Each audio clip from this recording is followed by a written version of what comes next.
Welcome to One-on-One with Expert Flyer. I'm your host, Lisa Caslin, and today we're chatting with renowned travel expert and editorial director of the Frommer series of guidebooks, Pauline Frommer. Hi, Pauline. Hi, Lisa. Nice to be here. Good to have you. As you know, I'm a really big fan, and we should just remind folks that you also co-host a travel show, one with your dad, Arthur Frommer, right, and another one with Jason Cochran that's heard locally here on WABC in New York, right? Right. The first one is Saturdays at 3 and on WABC 770 AM, and the second one is heard across the United States, and that's with Dad, mostly on Sundays, but some people hold it and they play us on Saturdays, some stations. Okay, great. So we'll have to tune into that. So I know you just came off your annual presentation and attendance at the New York Times Travel Show, and you had a very crammed schedule there, and you shared a lot of fantastic information, and we want to get as much of that out of you as possible. Okay, all right, thank you. So let's start a little bit with what people in the travel industry are calling the Trump Slump.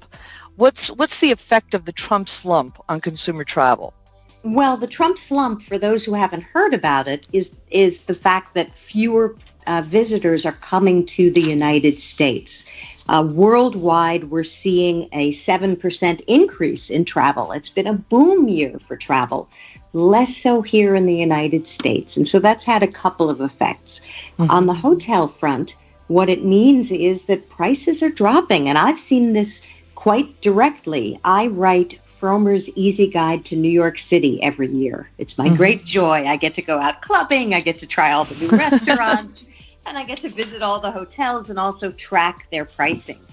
And hotels always drop in the months of January and February in New York City. If you ever want to come and visit New York City cheaply, that's the time to come. Mm-hmm. But they're dropping even more this year than they have in the past. In the past, hotels that I saw going for $149 a night, say 2 years ago or 3 years ago, are now going for $119 maybe or $129. Wow.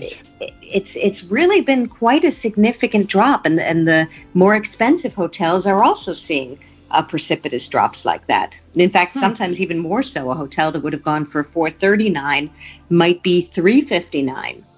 This year. So on the hotel front, I think we're going to see better deals, and that also has to do with the growing ubiquity of Airbnb, of HomeAway, of people using alternative accommodations. But you'll find that drop in New York City, at the national parks of the West, in San Francisco, and all the places that foreign visitors flock to. Okay. And then we're also seeing the effect of the Trump slump on airfares internationally, because partially we're getting fewer visitors flying inbound into the United States. The airlines are having to drop their prices to fill their seats. And so I talked with a bunch of tour operators, and they told me, and they lock in their prices in advance, so it's a pretty good look at what 2018 holds. Yeah. They told me that to Asia, they're seeing airfares down 10% 2018 over 2017, and they were already down. Wow. And then so 15% to Asia, 10% to Europe, and Europe too was down. Interesting. Okay, so I know you talk about a number of good travel destination options, but if one was to decide to take advantage of these low cost airfares, how does that tie in with your best picks? Are there certain European destinations or Asian destinations that you would recommend right now? Well, every year we choose the top places to go. In 2018, we chose 18 places with the help of the Frommer authors who are all around the world. For those who don't know how we work, Frommer's hires local journalists, and people always want to work for us because they think they'll get to travel. Couldn't be farther from the truth. We have to hire locals. But we asked them, what's really special happening in your community that makes this a particularly good year to travel? One of the places is Ireland, because there's a big spotlight on Ireland this year. It's not only the best place to go in the world, it's the best place to go in the galaxy, or so the folks from Star Wars think. If you see the latest Star Wars film, half of it is filmed in Ireland. Oh, wow. The beauty there is so otherworldly. Yeah. So that also is a wonderfully inexpensive place to get to from the United States, especially the East Coast. There's a lot of good, inexpensive direct flights to Ireland, partially because there's a lot of competition there. That's the other reason prices are dropping. There's just more upstart, low-cost airlines going to Europe with names like XL, the letters X and the letter L. That goes to Paris. Norwegian is going to a bunch of European gateways. Condor. And the interesting thing is, it used to be you could only get to Europe inexpensively from maybe New York, sometimes Boston, maybe Philadelphia. Now these upstart airlines are going into secondary cities, to mid-sized cities, and doing some really great deals from places like Kansas City, Nashville is getting international flights. So don't assume that you have to fly to one of the major hubs anymore. It may soon be cheaper this summer soon from your hometown. Good. Talk a little bit about tours. It's interesting. We did an interview with a millennial blogger. Her name is Hey Nadine is the name of her blog. Really interesting person, and she talked a lot about millennials' real passion for tour type travel. And I wondered if you have seen that in your research or just as a matter of course. Millennials have a passion for tours? I have trouble saying millennials have a passion for anything because, and that's not to diss millennials, it's such a broad age range. So you have some millennials who are young families, and then you have and they're in their 30s, and then you have some millennials who are in their 20s who are footloose and fancy-free, and the way they travel is vastly different from each other, even though they're in the same millennial bucket. So I find it really hard to parse what that group of travelers supposedly likes and doesn't. I mean, the one thing we can say about them, I think, is that they're big into their gadgets, and they're much savvier about getting information and bookings and other things from the web, from apps, than perhaps the boomers or Generation X's are. But I don't know if it's right to say they're more into tours. I don't know where she's getting that from, Nadine. Hey, Nadine, I don't know where you get that from. I think maybe it's, one might want to kind of pick up and go, and knowing that you may be participating in a tour with others in your own age group could be a fun and different kind of adventure. Sure. I mean, what's happening right now with tours that to me is interesting is it's finally easier to find them. It's no big secret that if you go to Expedia, if you go to Priceline, if you go to Travelocity, you're not going to see multi-day tours listed. And when I say multi-day, I mean tours where you're traveling with a group for 5, 4, 6, 10 days. And all the hotels are included, maybe some meals, all the sightseeing. Now there are marketplaces for that type of travel. The two best ones are Stride Travel and Tour Radar. And the nice thing about them is, say you want to go to Italy. You put in Italy, you put in the month that you want to travel, and up pops 60 different tours. And they're so different, one from the next. One has, and they say what age range they are for. So one might be for 21 to 55. Another might be for under 35. Another might get 5-year-olds to 85, and some of them are use hostels to stay in, so they're much less expensive. Really suddenly the price drops $600. Other ones might be self-guided. So you're on a tour, supposedly, because somebody has set up where you're staying and what you're seeing and the transportation, but you're not in a group.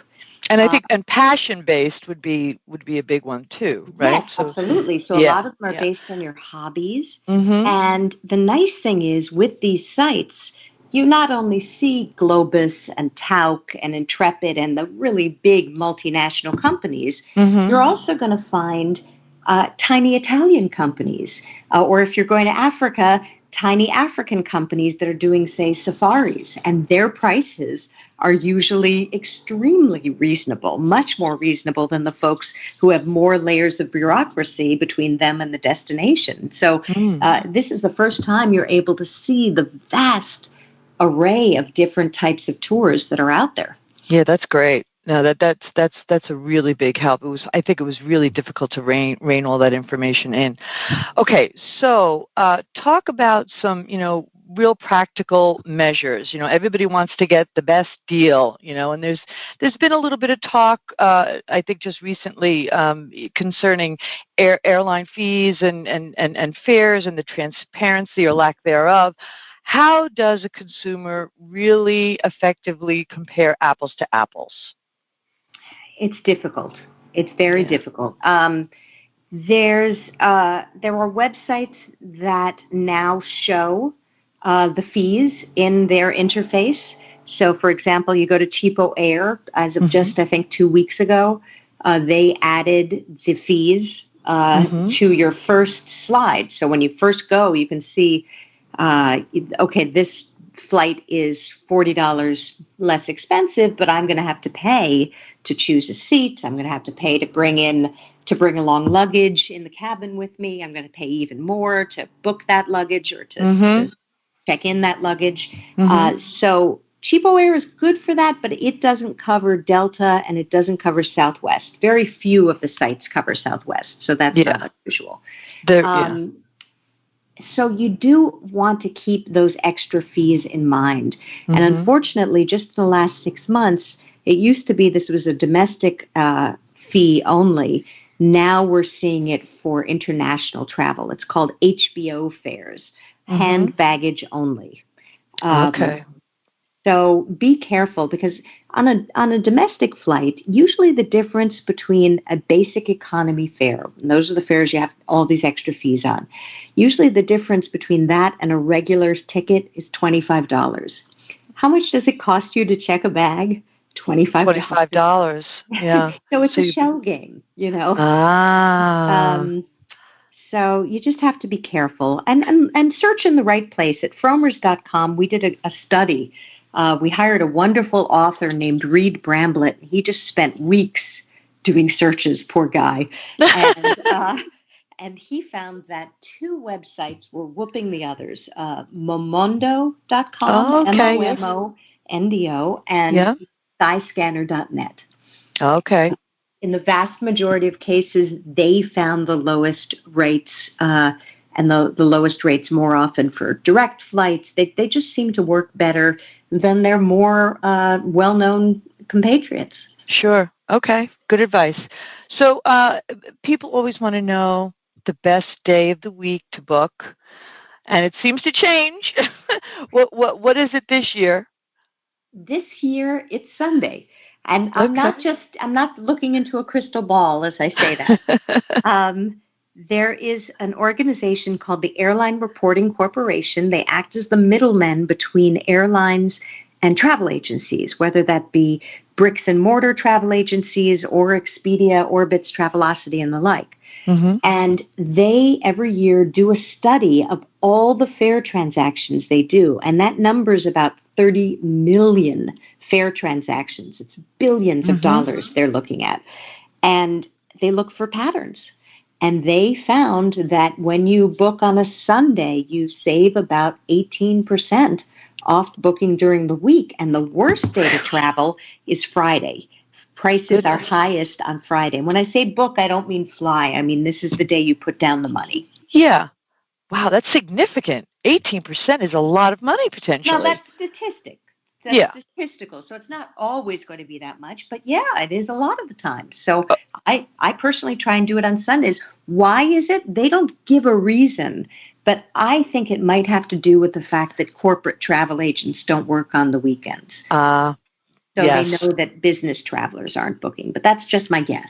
Well, I think it's a good educated guess. All right, so you're going to do your booking on Sunday. What about days out from trips? So if you're traveling internationally versus domestically, how much time? What's the sweet spot in terms of? It's so different for every destination. If you go to the Airline Reporting Corporation website, you will find this study. Unfortunately, it's different for Europe. It's different for going to the Caribbean. It's different for going to Africa. It's different for flying first class versus economy. The one thing they all have in common is it's always cheaper if you're at least 30 days out. Okay. After 30 days, the price ticks up day by day. Okay. But if you're 30 days or more out, and how much more really depends on the destination. Gotcha. Okay. Any last nuggets of advice or little gems you want to share with the audience before we let you go? Sure. Well, one last tricky thing you can do on airfares is they're really, really trying to get foreign travelers to fly into the U.S. Mm-hmm. And so nowadays, if you go to the foreign version of the website for the airline you're booking and search on that, you often will get a lower price. So if you maybe found a really good airfare on, say, Norwegian Airlines, go to the Norwegian site. It's going to be hard to translate. Yeah. You're going to have to keep two screens open, perhaps, looking at the U.S. site and the Norwegian site. But you can save a lot of money by booking it as if you were a Norwegian. And now the savings will be wiped out if your credit card adds in a big fee. So do check what your credit card will do. But if they don't, sometimes this is a simple, easy, legal way to do it. Well, why would your credit card add a big fee? Some credit cards, because you're going to be paying in Norwegian. Oh, in a different currency. Oh, yeah. Oh, okay. Well, that's a good tip. Something good to watch out for. Very, very good information. Thank you.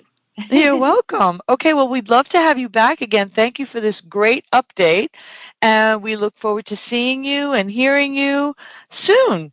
Well, thank you. It's been a delight. Have a great day. You too. Bye-bye.